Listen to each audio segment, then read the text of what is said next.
everyone. I hope you're all doing well.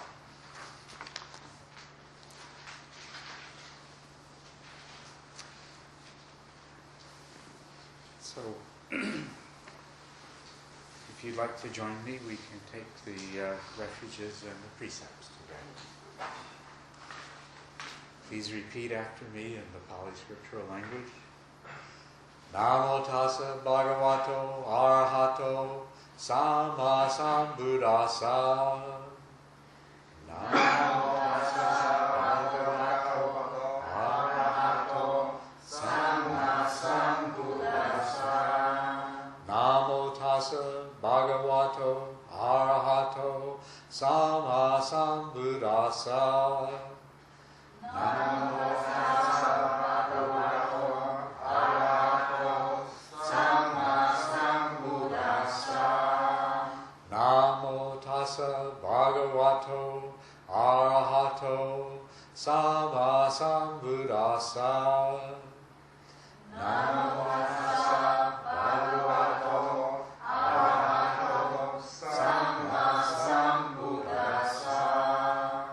Buddham saranam gacchami. Buddham saranam gacchami. Dhammam saranam gacchami. Dhammam saranam gacchami. Sangham saranam gacchami. Sangham saranam gacchami. Dutiyampi Buddham saranam gacchami. Dutiyampi Buddham saranam gacchami. Dutiyampi Dhammam saranam gacchami. Dutiyampi Dhammam saranam gacchami. Dutiyampi Sangham saranam gacchami. Dutiyampi Sangham saranam gacchami. Tatiyampi Buddham saranam gacchami. Tatiyampi Buddham saranam gacchami. Atiyampi Dhammam saranam gacchami. Atiyampi Dhammam saranam gacchami. Tatiyampi Sangham saranam gacchami. Atiyampi Sangham saranam gacchami. This completes the going to the three refuges. Please repeat after me. Is she doing okay? The sister over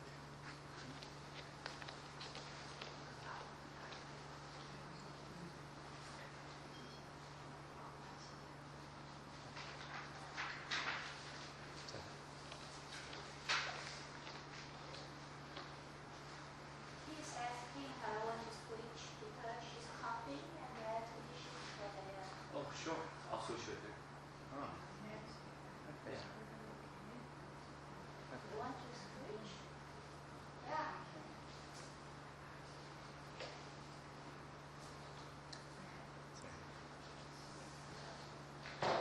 Maybe later. Oh, later. Okay, sure. Sorry. All right. Let us now take the 10 precepts. You please repeat after me in English. I undertake the precept I undertake the precept to refrain from harming or destroying living beings. to refrain from harming or destroying living beings. I undertake the precept I undertake the precept to refrain from taking that which is not given. to refrain from taking that which is not given. I undertake the precept I undertake the precept to refrain from sexual misconduct. to refrain from sexual misconduct. I undertake the precept I undertake the precept to refrain from wrong speech To refrain from wrong speech. I undertake the precept I undertake the precept. to refrain from intoxicants that cause carelessness. To refrain from intoxicants that cause carelessness. I undertake the precept I undertake the precept. to refrain from sources of livelihood that bring harm to other beings. To refrain from sources of livelihood that bring harm to other beings. I undertake the precept I undertake the precept. to refrain from acting out of ill will or taking satisfaction in the misfortune of others. To refrain from acting out of ill will or taking satisfaction in the misfortune of others. I undertake the precept I undertake the precept. to be open-hearted and generous in all my relationships with others. To be open-hearted and generous in all my relationships with others.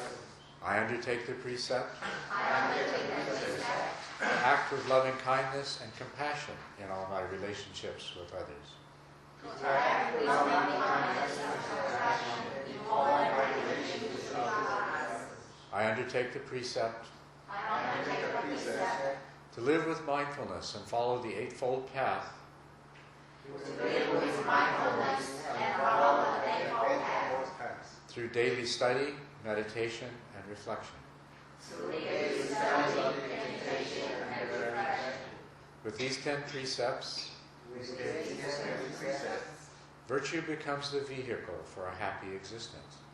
Virtue becomes the vehicle for a happy existence. Through virtue, good fortune is attained. Through virtue, good fortune is attained. Virtue is the vehicle for liberation. Virtue is the vehicle for liberation. Let us purify our virtue. Let us purify our virtue. This completes the 10 precepts. May all beings be free from suffering. May all beings be free from suffering. May all beings be free from ill will. May all beings be free from ill will. May all beings be filled with loving kindness. May all beings be filled with loving kindness. May all beings make themselves truly happy. May all beings make themselves truly happy. No matter how impossible that may seem. Thank you very much. Just a matter of time, it is possible. Absolutely possible. Yes. Is it okay? Well, actually, I'll move over there and she can sit over here if that's all right. Whatever you would like, but that's Okay. very thoughtful of you so that she's not where the air is blowing on her. I'm going to move this here. Yeah. I can sit in that corner.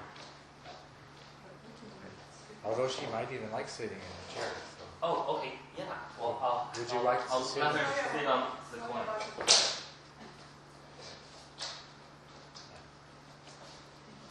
You prefer to sit on the chair? Okay.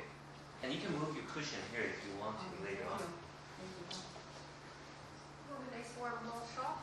Please sit down, thank you. Yes.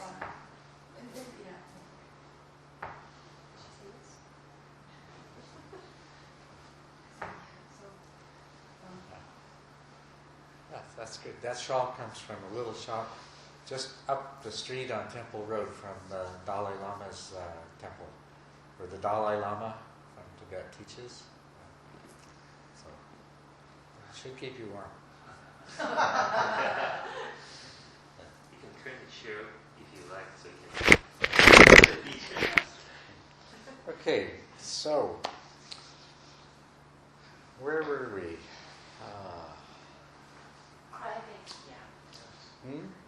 Craving, yes. Yes. I think, as I recall, the one thing that we really didn't say anything about was why are we this way? Why, when there is pleasure or pain, do we have craving? And why does this craving cause dissatisfaction and suffering in us? Why are we made that way?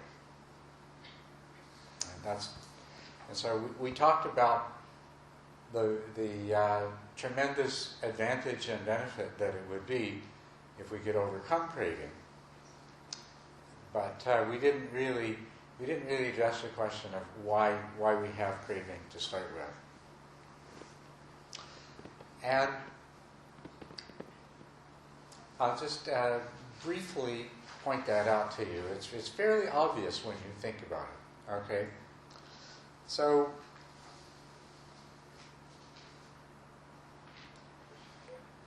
craving arises in response to pleasure and pain. And the things that cause us pleasure and pain are things that are potentially beneficial to us or potentially harmful to us. For example, fruit contains many nutrients, vitamins, and minerals. And it also contains sugar, which is sweet. And our bodies are designed so that when we bite into a piece of fruit, the sweetness produces pleasure. There's no reason why sugar should cause pleasure in us, but from the side of the sugar.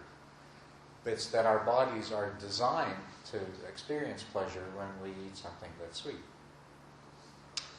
And what this does then is it causes desire, and then the desire causes us to go and find more fruit and eat it. So it's a way of making us do something that is good for us. Pain, a similar thing. Usually when we feel pain, it's a warning that something's causing harm to the body. And the aversion that we feel and the dissatisfaction that makes us want to change things, of course, is a way of protecting the body. So it's a mechanism that's built into us to cause us to behave in particular ways. So we don't even experience pleasure and pain, or we don't even experience pleasure for our benefit. We experience pleasure so that we will behave in a particular way that is a benefit to our bodies, not to our minds and our sense of self and so forth. And if you think of other things, another thing that causes craving in us is sexual desire. A young person sees another young person who is attracted to them, and craving arises.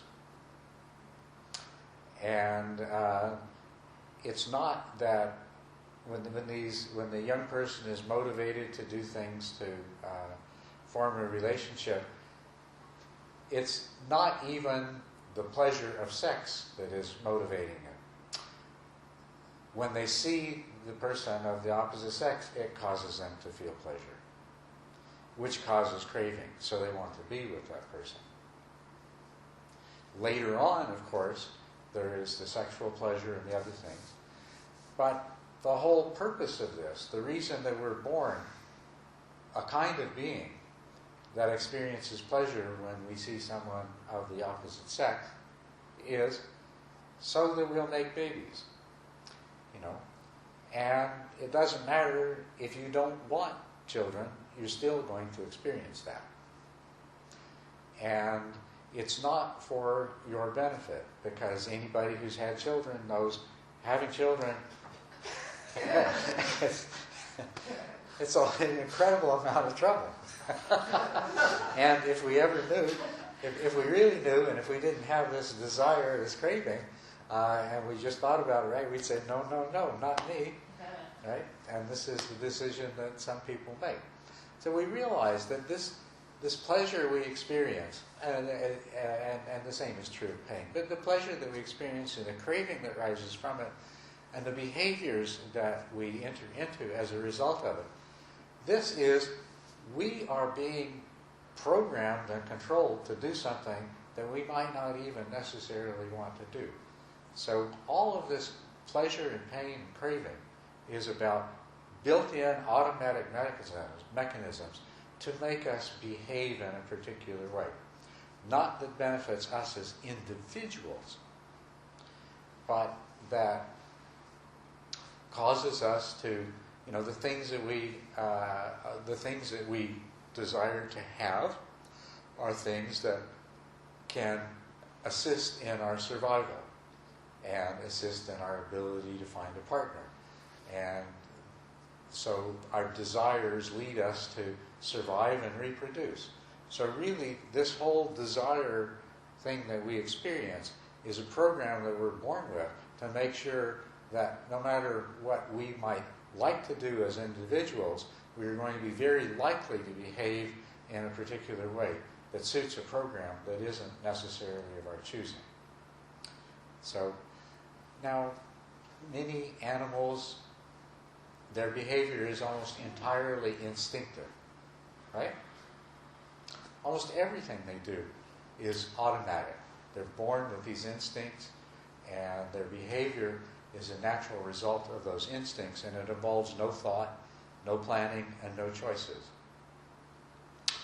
We, as human beings, have much greater capacity to think about, to plan, and to choose what we do. But we still carry with us this mechanism of pleasure and pain resulting in craving, desire and aversion to coerce us into behaving in certain ways. And not only that, this mechanism causes us to experience satisfaction and dissatisfaction and suffering to make sure that we do some kind of action to bring these things about. See?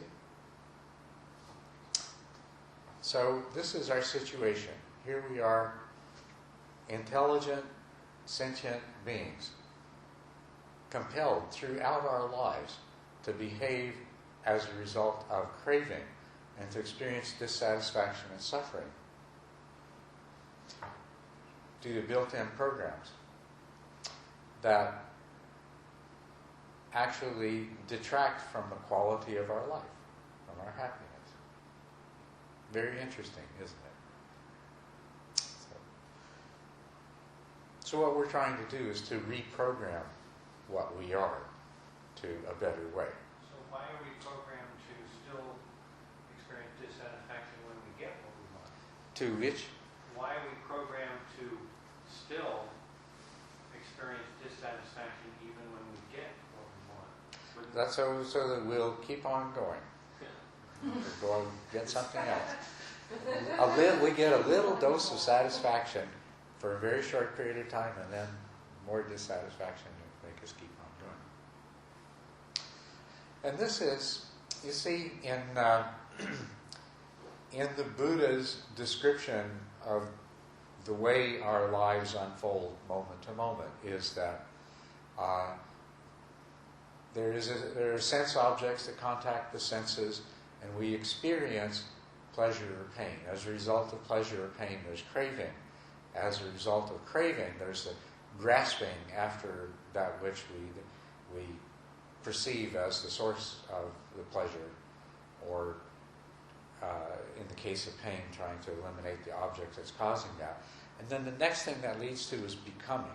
And this is the nature of a human being, is that we're always in this state of becoming, always trying to be something that we're not in the present. The opposite of becoming is being. And in the absence of craving, we have the opportunity to be in the present, in the here and now, rather than always trying to become something that we're not.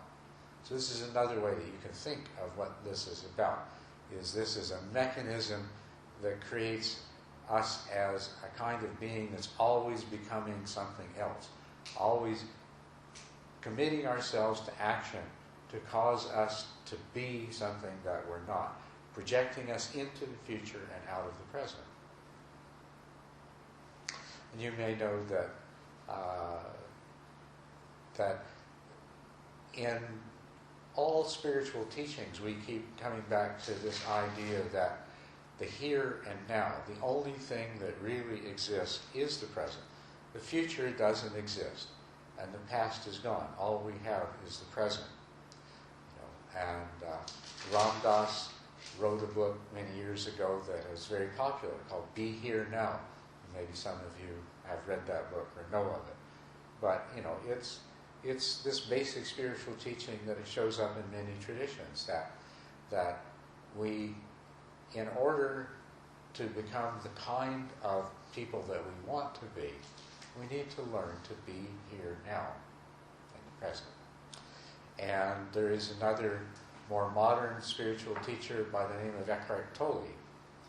And he has written a book, become very popular. It's called The Power of Now. And the message is the same thing.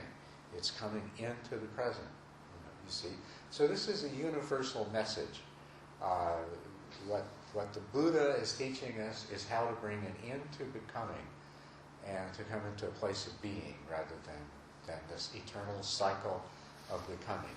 And it is a cycle because as soon as you have satisfied a craving, there's only that brief moment of satisfaction at the most before the next craving is driving you once again into the future. So this is the situation that we find ourselves in. So we want what we can see from the first three truths is that life is full of suffering and dissatisfaction, and that the origin of this dissatisfaction is the craving that arises within us, and that if we can free ourselves from the craving, then we will be liberated from the suffering. And then the fourth truth is the path that leads to liberation from suffering. And that briefly, the path that leads to liberation from suffering is divided into three major components. The first is virtue. The second is meditation. And the third is wisdom. It's called the Eightfold Path because it has 8 separate parts to it. The virtue part of it consists of right speech, right action, and right livelihood. These are the things that we say and do. The second part, meditation, has 3 parts to it. Right effort, right mindfulness, and right concentration. And the wisdom part of it has 2 parts to it, which is right view and right understanding. And we need to work on all of those simultaneously. But we need to perfect the virtue before we can perfect the meditation. So we work on them simultaneously. But there is the need to perfect our virtue before we can only go so far in our meditation until we have perfected our virtue before we reach a place where it's hard it's difficult to go further. And likewise, the attainment of wisdom is a result of the perfection of meditation. So we'll talk about all of these different things. Okay? But let's go back to understanding a little bit more the nature of craving. And I said that the craving is rooted in ignorance.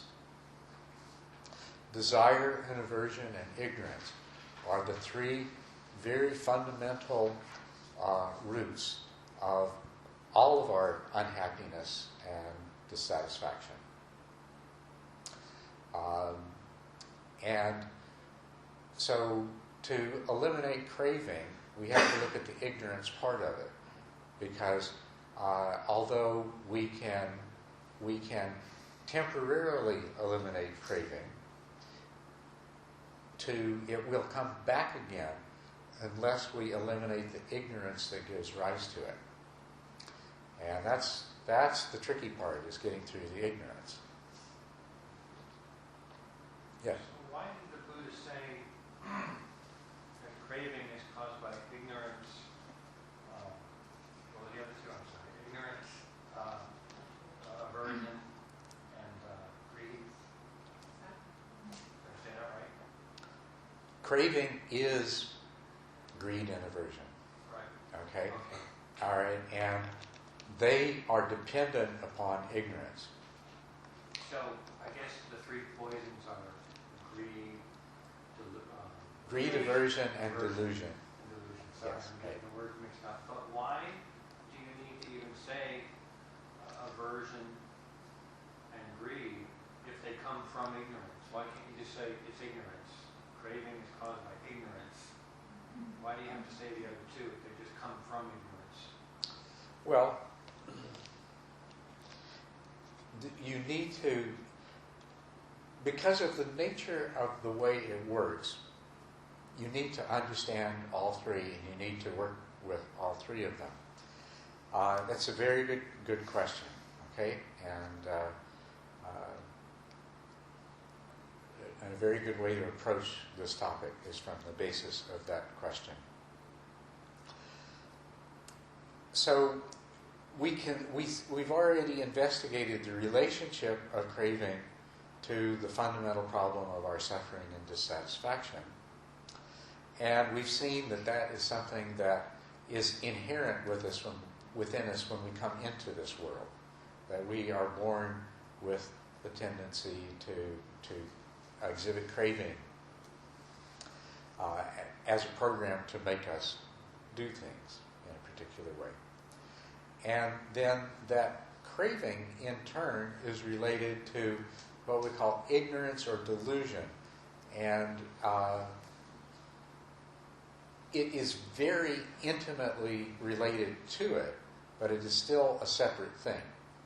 Even when the ignorance, even when you begin to destroy the ignorance, the built-in program for craving still exists.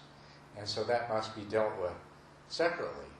But what you're able to do, how successfully you're able to deal with craving, depends on eliminating the ignorance that supports it, or the delusion that is the support of it. And so we need to clarify that a little bit. Let's say a little bit, let's just identify the problem a little bit more. Let's broaden the scope of it, because this desire and aversion that we're subject to does more than just to make us continuously dissatisfied as individuals.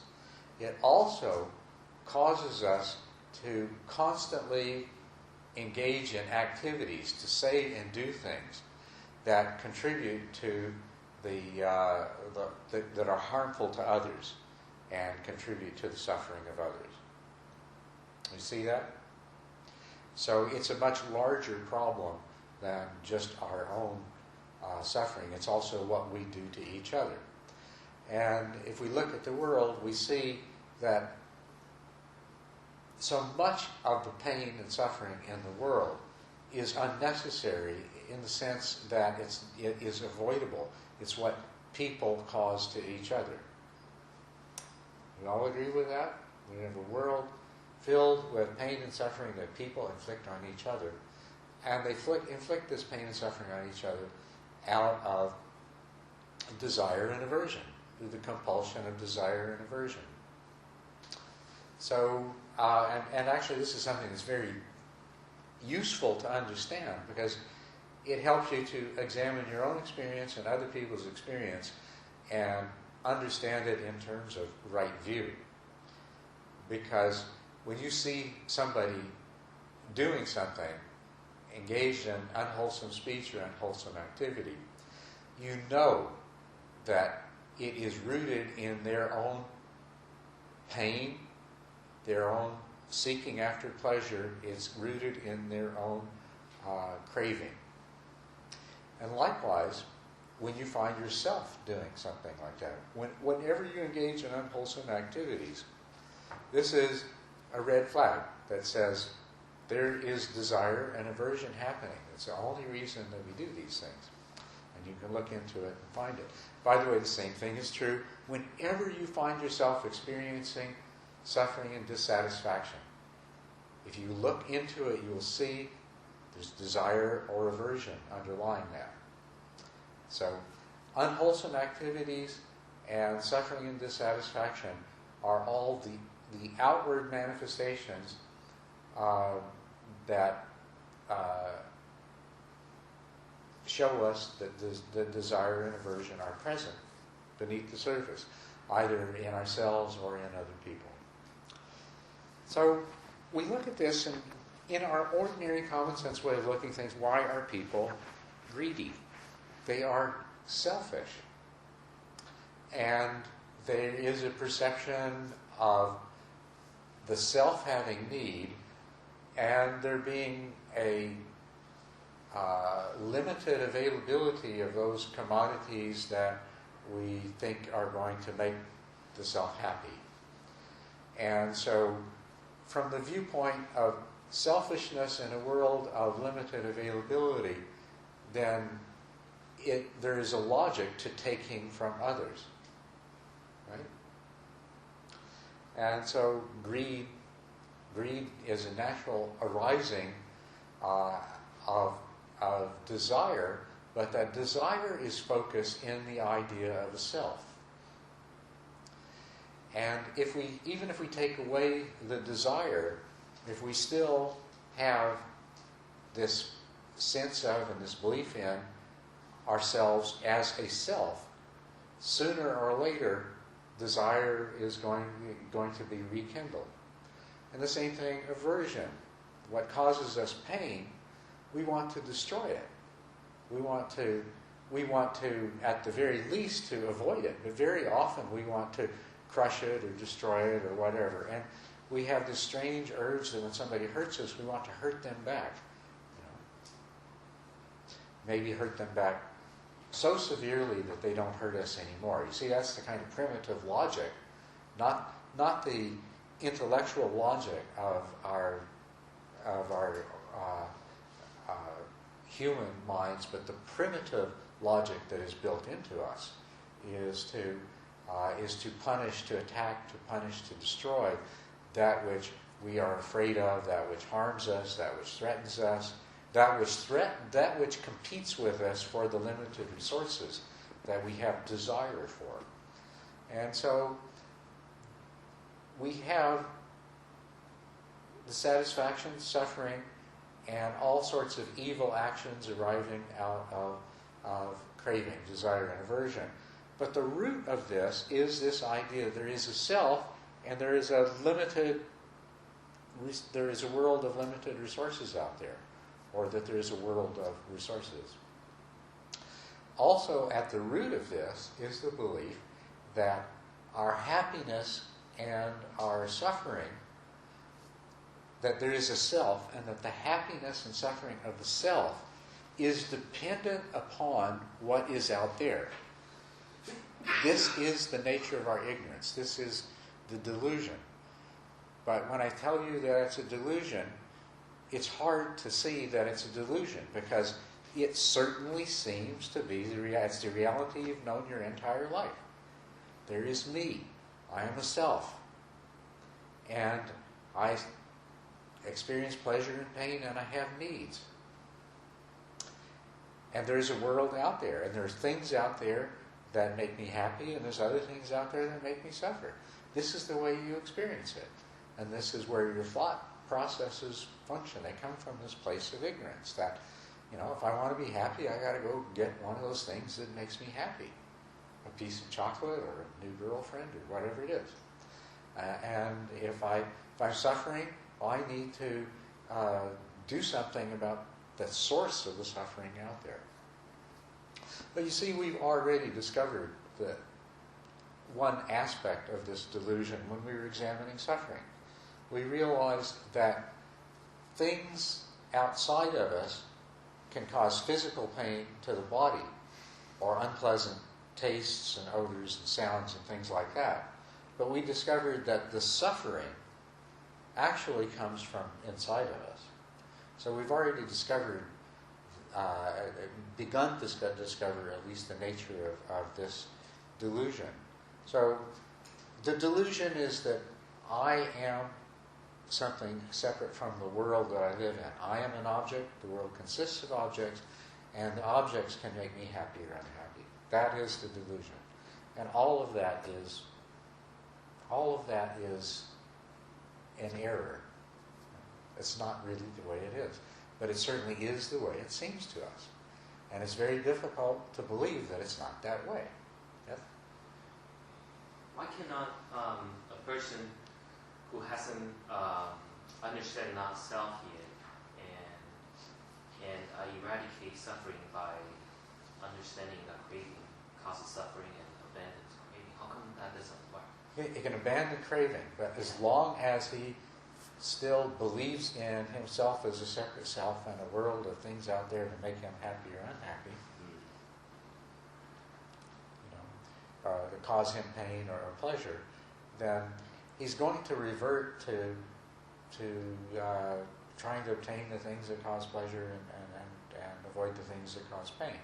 And craving is going to reemerge. Well, if he sees craving always causes suffering, then why wouldn't it work? It's like if a person is conditioned to see that doesn't work.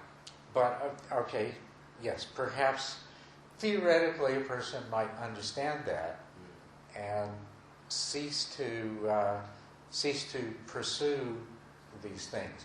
But you see, then the situation he finds himself in is that, and actually this is something that you might experience as a part of the development of insight, is you realize very quickly very completely, that craving only results in dissatisfaction and suffering.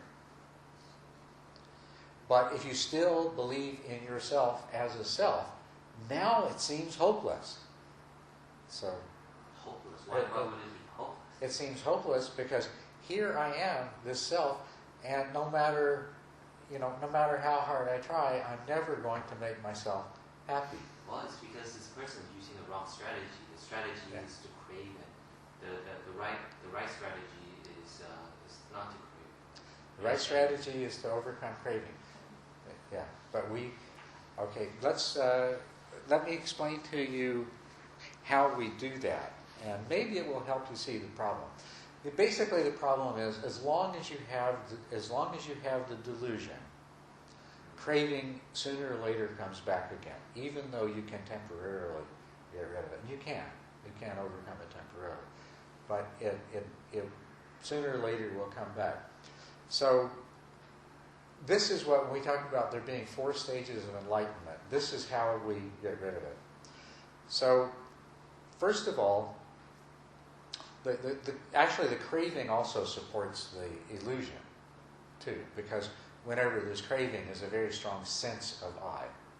Right? You notice that. Okay. So, we break it down to say, okay, the part of the delusion involving the self has 2 parts. One is the belief in ourselves as being this particular kind of person with these attributes, with these needs and desires and so forth, as being real. And the other is this inherent sense of being a separate self. Oh, I see. There's a contradiction there. So we have these 2 parts to the belief in the self. And then we have the craving. And what the Buddha found is that when we can get over the belief in a personal self, this allows us to start working on the craving, and then we can overcome the craving. So the first stage of enlightenment is when we get past that belief in the personal self. The second and the third stages, we eliminate the craving. The craving is gone. And then the 4th stage is we eliminate that inherent sense of self, which we couldn't get rid of as long as there was still craving. As long as we still had craving, that inherent sense of being a separate self would still come to life. Great. And you're going to get more in detail later in your retreat, right? Yeah, well, we'll keep on trying to make this as clear as we can. Okay, great. Okay, but you see, the problem is, okay, we can see the need and the desirability of overcoming craving, but if the craving is rooted in a delusion, and when we're told the nature of the delusion, and we still can't, it doesn't seem to be that way. The work that you can see there's a lot of work that we have to do to overcome this delusion. Yes? What I have learned, I don't know if it was from the last class I took with you, but I analyzed, I have an addiction for clothes,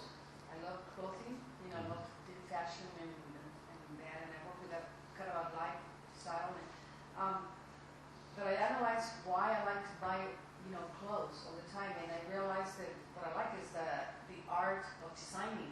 You know, not so much of the item, but so much I don't buy anything anymore. But I still look at a lot of fashion shows. I love to see the designers and their artwork. And I realized that I don't have to have those clothes, but I admire the design, and that's what I came up with. That I don't crave those clothes anymore. I don't need to have them. I can just enjoy them, watching them, because I enjoy the art of the designer, and that's been a very big lesson for me because, you know, it was like I love clothes. I used to love clothes. So. That simplifies your life a little bit, doesn't it? Yes, but it's sometimes not to have so much craving. I think it becomes an anxiety. It becomes it's almost like a social competition in America. Almost like we don't have that in Mexico. Unless you come from another country, you can sort of experience. Because in Mexico, there's a lot of poverty also. Yeah. Everybody dresses however they can. Nobody tries to fit those jeans or those dresses or those. So when you come to America, it's like a rat race. Everybody has to have it. Everybody has to look like each other. And I remember coming from Mexico here in 1969, and everybody looked at like one picture. Everybody looked the same to me. There was too much repetition visually. In Mexico, everybody looks different. You know, and I'm sure in China too, or other countries. But America is a race of who has more, or who has best, or who has, and it's exhausting. I don't understand how people survive that all their lives like that, you know. And so I'm glad I'm out of that race. I didn't fall into the Western world, you know. I think it was right. The whole world, though, is subject to craving, and unfortunately, you know, it's. Another part of the delusion is that we don't really see what's wrong with greed and hatred. You know, we can see that too much greed is not good, or too much hatred, or for some people, I wouldn't even say there's no such thing as too much hatred. Maybe you just hate the wrong people or the wrong things, you know. But in the world at large, we don't see desire and aversion as being a bad thing. We see them as good things, you know, and they are promoted. And as you're saying, in our North American society, in the United States in particular, from the time we're a child, you know, we're bombarded by television, magazines, and the general attitudes of everybody we associate with. You know, little tiny child goes to nursery school and wants to have what the other kids have, and is actually, you know, there is this feeling even amongst children that if they don't have what other people have, that they're, you know, they're missing something. That there's this lack, and that they need it. So it's very unfortunate. This is so commercialized society. So. Very commercialized. So. Very commercial. There's children committing suicide because they don't fit in school. That's right. I experienced one kid that was 7 years old. They already made fun of her pants, and the mama forced her to wear those pants. And she decided to shoot herself. 7 years old. Right. And it's like, how can you have a mind like that? So sick already. So it's not easy to make people realize that desire and aversion are not good things, because we are made to believe that they are in many different ways. Yes. I have a question. I think it's a little bit too early to ask, but maybe sometime down the line, if you feel it's appropriate, maybe you can answer. Which part of self do people identify with? Because if we ask questions, if there's a long list of questions. Yeah, we're going to talk about self and the ideas of self, and what it is that we're grasping after when we think about self and feel self. So yes. When you were answering Michael's question before, you differentiated the personal self from this inherent sense of self, right, in those 4 steps. Mm-hmm. So what's the difference between understanding that there isn't a personal self versus getting rid of the inherent sense of self? Okay, so what happens in the first stage is that you lose that intuitive conviction that you are a personal self with attributes and things like that. You understand, you might say at a gut level or an intuitive level, that is not true. But you still feel as if you are a separate self, no longer a personality self, no longer a self with attributes, male and female, and likes this, doesn't like that. You see that all of those things are not self. But you're still left with this sense, this feeling of being a separate entity, that there is a feeling of selfness and a feeling of otherness. Okay? And even though you know that it's an illusion, the feeling is still so strong that it affects your view of the world. And so, all right. How to approach this from the next step. Okay, so just one final thing. Hopefully you can recognize that all of our unwholesome emotions and mental states and activities and behaviors all arise from this same craving and the delusion about the nature of the self and the world. Okay? All right. So the magnitude of the problem is visible. It goes far beyond just our personal dissatisfaction and suffering. The entire human condition of humanity as a whole, and the way we treat each other, and in all of our interpersonal relationships, the struggles that we have, and the ways that we fail to support each other, or hurt each other, or disappoint each other, and so forth, and the people that we love and that we care the most about. All of this is coming from the same root of desire, aversion, and delusion. Okay, so now we're going to see if we can begin approaching the solution, understanding the solution. So, to help us in understanding this, first let me say that we need to make a distinction between ultimate truth and what we might call relative truth or consensual truth. Ultimate truth is that reality that is behind our illusion. That's when the delusion has been removed, the illusion is gone.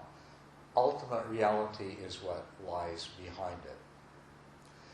Relative reality is the reality that we experience personally and that we share with each other, which is why it's also called consensual reality, because we share it, it's the reality we share with each other. Consensual reality, relative reality, is rooted in the delusion. And so this is where we have to start. We have to start where we are.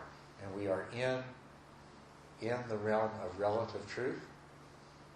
And so this is where we're going to work from to arrive at ultimate truth.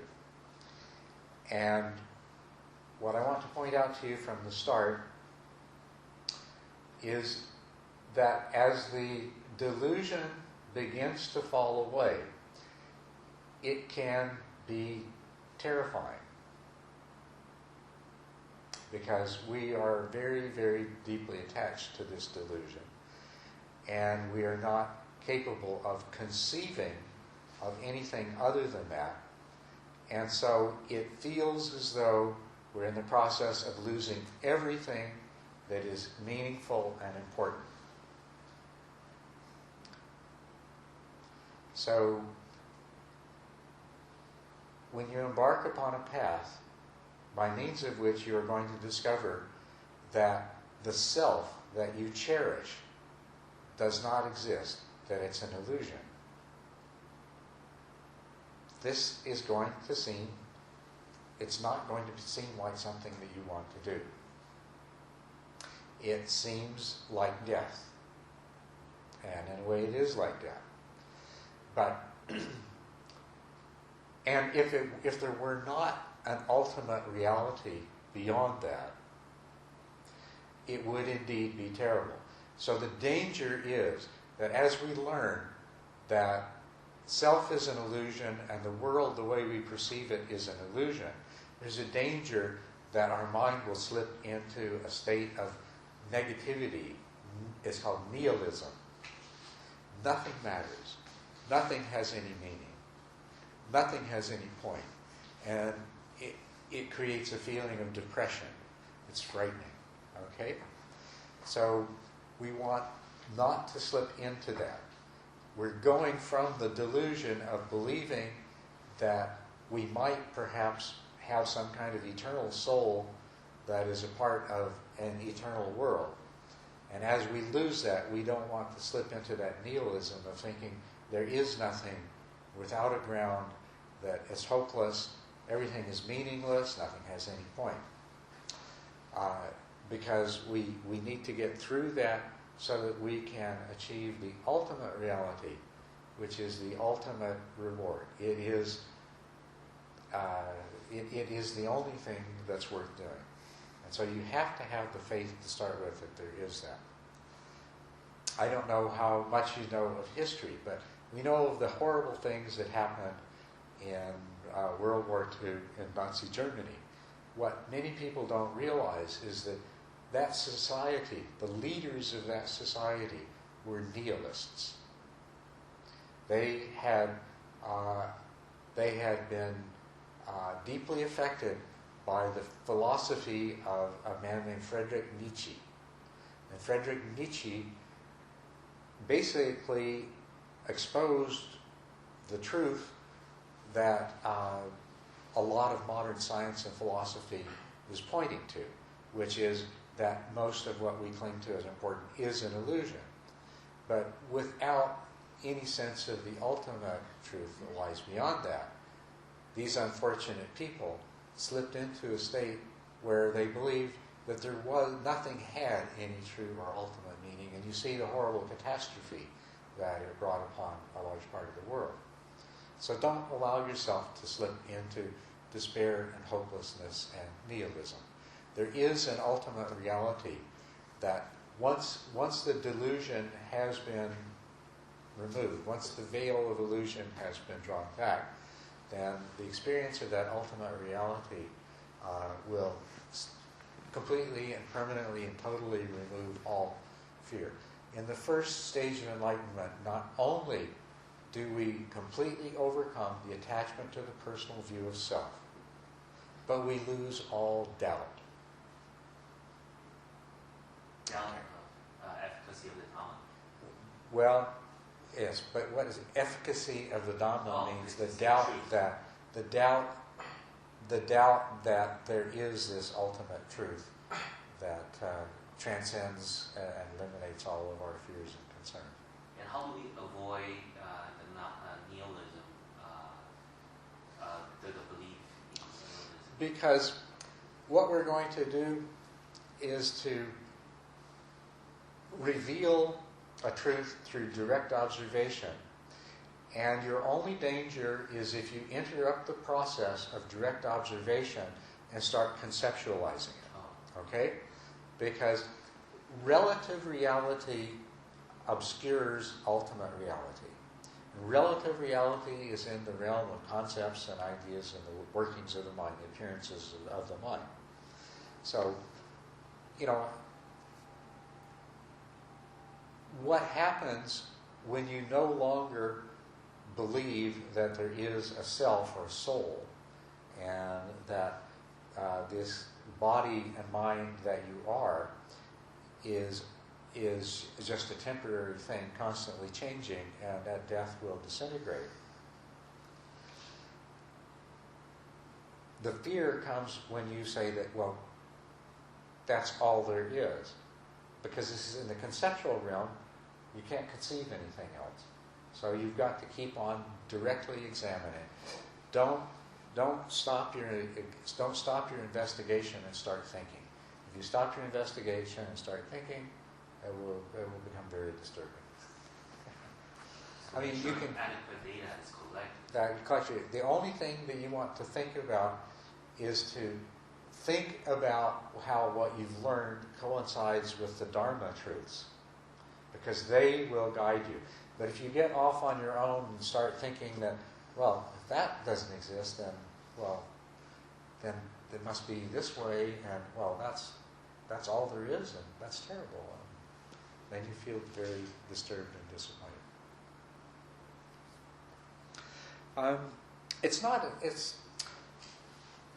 It is challenging, but it's not as difficult as it may sound. And there is the risk of becoming caught in negative thoughts as the truth begins to reveal itself.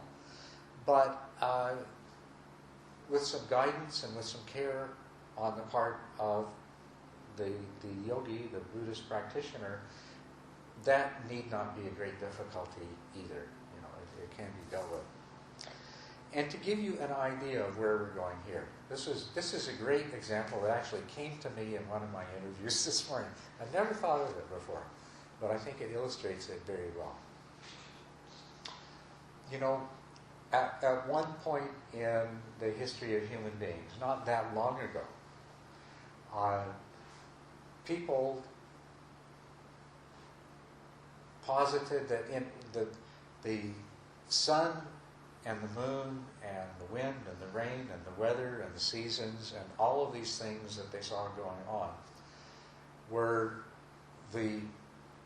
dependent upon the action of a god. Right? You familiar with that? And that the sun rose every morning because there was some god that made sure that happened. Because they couldn't figure out how things would happen the way they did. There must be a God running this, And the animals and the plants that they depended upon to live came and went in cycles, and they assumed that, somebody was in control of this whole thing. And they made sacrifices to their gods, and they prayed to their gods, and so forth. Because they could not understand how this vast, complicated, interconnected world could work without somebody in charge. Right? Do you have any trouble understanding the way nature works, the way weather works, and things like that? Do you need a god to explain the rising of the sun and the changing of the seasons? No, you don't.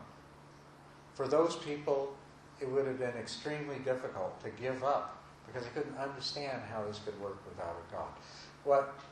What the Buddha is asking you to do is to look into yourself. And we think there's a kind of a God inside that we call ourself, the Atman, our soul, our inner being. There must be somebody inside here making the decisions, responsible for this and that, experiencing the suffering, experiencing the pleasure. When the windows of the eyes are open, there's somebody looking out, right? Somebody who's doing the seeing, somebody who's doing the hearing. You are, in your belief in there being that kind of a self within you, you're like a primitive person believing that there must be a God making the sun rise and the seasons change and all of this. So, in your investigation, you're going to come to the same place in terms of your belief about the self that you already are in terms of your belief about a God that makes sure that the seasons change and that the plants grow and that the animals come back in their season so that they can feed primitive person. So I say this to you to assure you that although it's difficult to understand how we could function and be what we are without the self that we imagine we have, you will be able to understand that, and it will make perfect sense to you. So let's say that I do understand that, and this aggregate, you know, when I look at like very poor people and very rich people, the poor people are not as happy.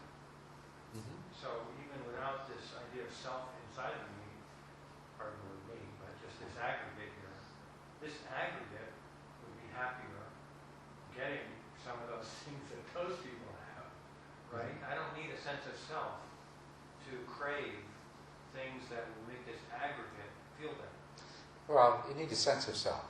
You may not need to believe in a soul kind of self. Okay. You don't need to believe in a soul, but you still have to feel like you are a self, and therefore okay.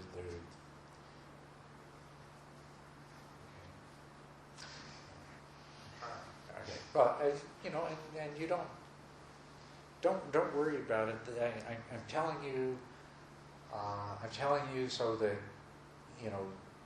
as you progress in your understanding, you recognize what happens. You recognize that you no longer need to believe in a soul-like self in order to have an inherent sense of self that still seems to be separate and would like to have other things. But what will surprise you is the degree to which, once you no longer believe in this soul-like self that you are, how little you need.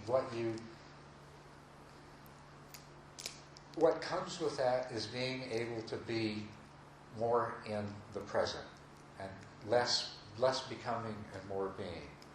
And with less becoming and more being, there is also likewise more satisfaction and less need for so many things. Also, there's a little part about what you said. You see poor people and rich people, and you see that the poor people are not as happy as the rich people. But a starving person is not as happy as a person who has food to eat. Right. But sociologists and anthropologists will tell you that people living in poverty, provided that they are not ill and they're not starving, tend in general to be happier on a daily basis than people with a large amount of material goods. I have read that. Yeah. So. Yeah, and I don't reject that. I mean, I can see, I understand. Okay. Okay. Yes. You said that some people, when they see the ultimate truth, some of them became very, very depressed. Why would something supposedly liberating be so depressing to them? Well, to the degree that you still are attached to the self, when you begin to perceive its unreality, then its loss is depressing. To the degree that you have given up attachment to the self, or to the degree that you have strong equanimity, it's not as disturbing. Now this brings us to an important role of the practice. Now, in the practice of meditation, if you develop samatha, which is samatha is the 10th stage of those 10 stages. What you have is inner joy, you have tranquility, and you have equanimity. And those are very, very strongly developed at this stage. If you have those qualities, you can reveal the truth about the self and the truth about the reality of the world, and it won't bother you. You can accept it totally. You have very strong equanimity. So without it, almost for sure. Without it, your attachment to suffering is going to be very strong. Your attachment to self is going to be strongly activated. So you need a lot of equanimity if you want to do this investigation without this risk of depression and fear. In the progress of insight. If you do dry insight practice without developing samatha first, that the samatha comes later, then what happens is you go through a stage called the knowledge of terror, followed by the knowledge of misery, followed by the knowledge of disgust, followed by the knowledge of reflection. And then, with this reflection and the development of determination, you continue your practice, and then you develop samatha, which in that progress of insight, samatha is called the knowledge of equanimity towards formations.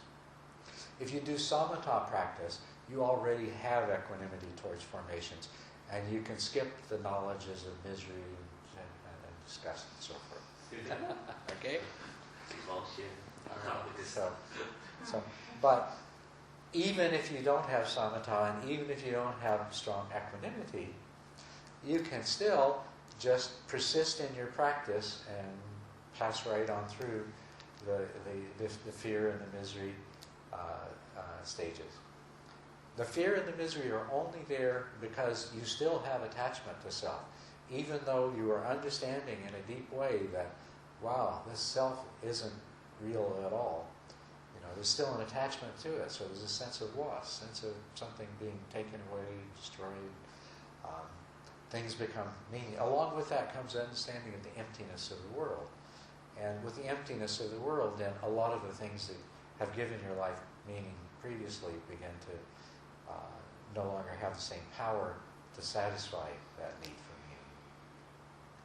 That's why tranquility and equanimity and inner joy are very important qualities to develop, very valuable qualities to develop. Not indispensable, at least in the early stage. You do need to have them ultimately, because that final breakthrough really does require a lot of equanimity. But okay. So what the next stage in our discussion, and it is just getting close to time for us to stop talking tonight. But what we'll be continuing on with tomorrow, we're going to talk about how the Buddha described what a person is, what an individual is. And the Buddha said that there are two parts to a person, and I'm sure you would agree with him completely on this. He said there is the material part and there is the mental part. As you might say, the mind and the body, the physical and the mental. These two parts. This is called nama and rupa. Nama refers to the mental part and rupa refers to the physical part. The Buddha further said that the mental part, there were four constituent elements that made up the mental part. And these are consciousness, mental formations, perception, and feeling, the pleasant, unpleasant, and neutral feeling that we talked about. So there are these four constituent elements to the mental part. So there's 5 constituent elements to a person. And so what a person is, each one is these 5 collections of constituent elements. We are the material aggregate or collection, aggregate, collection, heap, pile, whatever you want to call it. We'll probably usually say aggregate. Okay, so this is a material aggregate. And then there is the aggregate that consists of feelings, of pleasant and unpleasant and neutral feelings. And then there is the aggregate that's made up of perceptions. And then there's the aggregate that's made up of mental formations. And that is the largest and most complex of all of the aggregates. And then there is the aggregate that is made up of consciousness.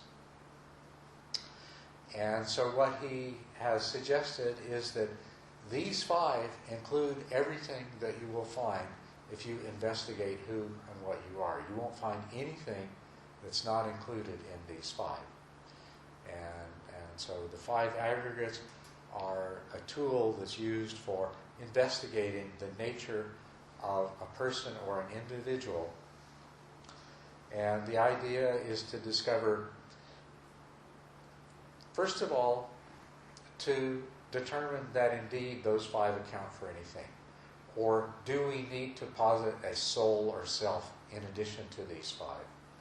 And if you satisfy yourself that indeed these 5 encompass everything that you experience, everything that you know, then there's no reason to say, well, that there must be a self or soul other than these 5 aggregates. And then the next thing you do is say, okay, let's look within these 5 aggregates. Maybe that's where the self or soul is. Or maybe all 5 aggregates together is the self or soul. So this is the process that we will undergo in this investigation. We'll take that up tomorrow.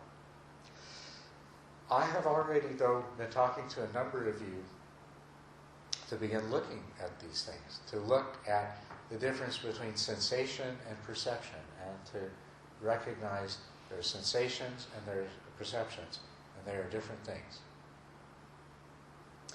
And also suggested to you that you try to identify the feelings that arise associated with your experiences.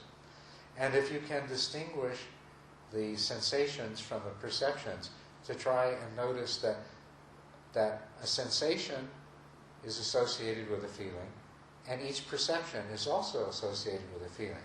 Sometimes the sensation and the perception have the same feeling. Sometimes the sensation and the perception have different feelings associated with them. But this is a very important part of this investigation, the path of insight. So this is what's called the purification of understanding. The purification of understanding is through the direct observation and the recognition of the nama and rupa that makes us up as an individual or as a person. Any questions? Yes. Oh, I was just thinking.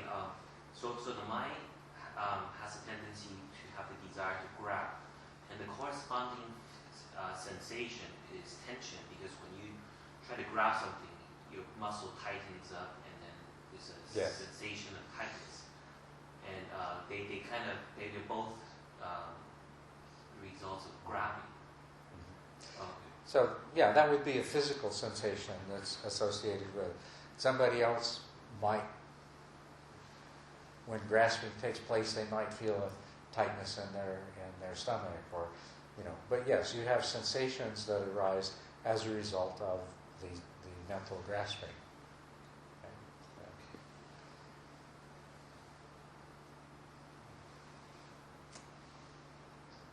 Any other questions about what we talked about tonight? Okay. So, in your meditation practice, as we develop the power of mindful awareness, so I was earlier talking today about, when Neil asked, how do you stay engaged with the breath? Well, we look to be able to see more and more detail. We sharpen the mind up. The mind begins to work much more quickly, and to be able to identify many things that were previously a little bit too subtle to notice. And as one person said today, that whereas before I could see 3 different parts to the in-breath, now I can see 8 different parts. See, so this is the mind becoming sharp and clear, so you can see more. It's with this clarity and sharpness of your mind that even though perception and sensation follow just like that. Yeah. But when your mind is sharp and clear, that you can see the sensation and you can see the perception, and you realize that they're different things. And you can even see the feeling that comes from the sensation and perception, and that they're not the same thing. And this will be very helpful to you in this process of understanding. And as we go along, there will be more and more things like this that with your mind well-trained, sharp, clear, focused, and bright, that you are able to see the nature of of what's happening. With that, you can see, amongst other things, that process that I talked about earlier, that when there is sensation, there's feeling. We just talked about that. And as a result of the feeling, craving arises. So when your mind is sharp and very clear, you'll be able to see the craving that arises. And then as a result of the craving, there's a grasping. And then you can see the grasping that arises as a result of the craving. And then as a result of the grasping, we have the impulse to act in a particular way. Now, even before you can see all of these other things, just when you get your mind sharp enough and clear enough so that when the sensation happens and everything else happens and you come to the point that you're about to do or say something that would be unwise, if you can even catch that quick enough not to say or do the things that are unwholesome, that is great progress right there. That's the basis of our practice of virtue. Yeah. What if I experience, like today I have to go fix my tire? Yeah. And when I get into town and I'm dealing with people and talking to people, I feel like I'm floating around. I don't feel like I just don't feel like I'm with everybody else. It's like, why do I feel so different? It's like, weird things happen around me too. It's like, when did this happen? like magical things happen. Today, things today is like... You went out and fixed your tire today? Yes. Right after Nancy left, I left too. But the last time, same thing. I had the same problem the last time in the other class. And very interesting things happen after I left the class, like real magical things. And I'm just like, they're like kind of little like miracles, or I don't know. It's just like incredible, very positive. I mean, they're like little miracles to me. Well, I can't explain why those things happen, although we could have an interesting discussion about them. But the feeling you have, with all the practice that you've done over the last few days, you are in an altered state of consciousness. You have a higher state of consciousness. Your mind is moving more quickly and perceiving more clearly than it usually does. And so it's not unusual for people, when they go out of retreat, takes a little while to adjust. Very often, usually, it seems that everything is going really, really quickly, and somehow they are just sort of floating around in this nice, peaceful place while the whole world is going crazy around them. And sort of wondering why is everybody like this? That's about as much as I can tell you why it was that way. I will, though, tell you that to get the maximum benefit out of a retreat is to not interrupt it. Even when you go to the bathroom, keep meditating. And going out into the world in the middle of a retreat is going to take away from all of what you have developed in the preceding days. So, as much as possible for the rest of this retreat and for any future retreat, try to plan things so that you don't have to go anywhere and do anything. Okay? It will be very much to your benefit to do that. It was just a must. Yeah, okay. Yes. Michael? Yes. Oh, how do you know I have a question? I didn't raise my hand. It's that little question mark that rises out of the top of your head. We can all see it. You didn't know it was there? No, I'm just thinking. I don't really have a question. So sensation, say, for example, if I have a recollection of a memory from the past, that could be a sensation too. That would be, and that would be, well, that would be a mind object. Mind object. That would be a mind object, a mental object. Object. Just so that we don't confuse ourselves, when we say sensations, let's mean from the 5 physical senses, seeing, hearing, feeling, Okay. so forth. Okay? All right. Thank you. All right. But we also, yes, we have, in terms of what we are aware of, they are the 2 kinds of objects, sensations and mental objects. And if you think about it, you have never in your whole life been aware of anything but sensations and mental objects, because there isn't anything else.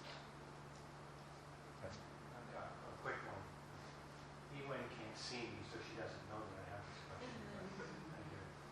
You said before that if your mind is sharp enough, you could see the sensation and the feeling that comes from it, and the perception, and maybe a different feeling that comes from that. Yeah.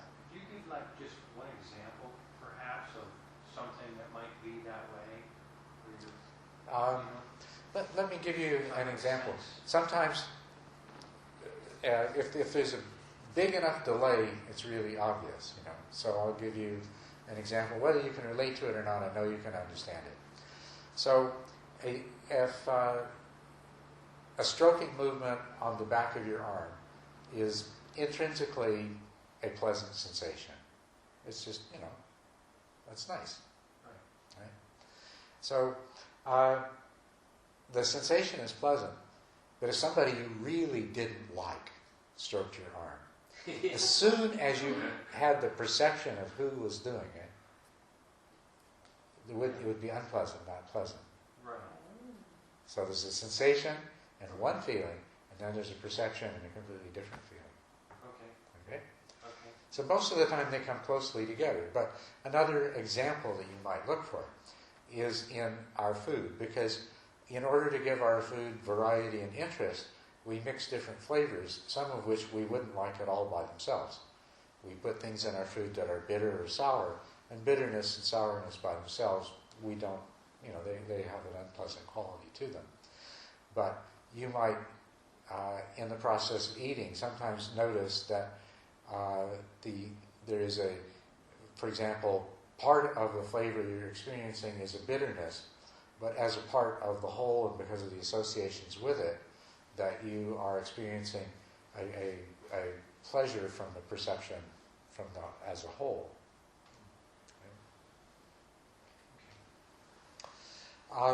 Most of the time, pleasant sensations are associated with pleasant perceptions, and it's very hard to tell the difference.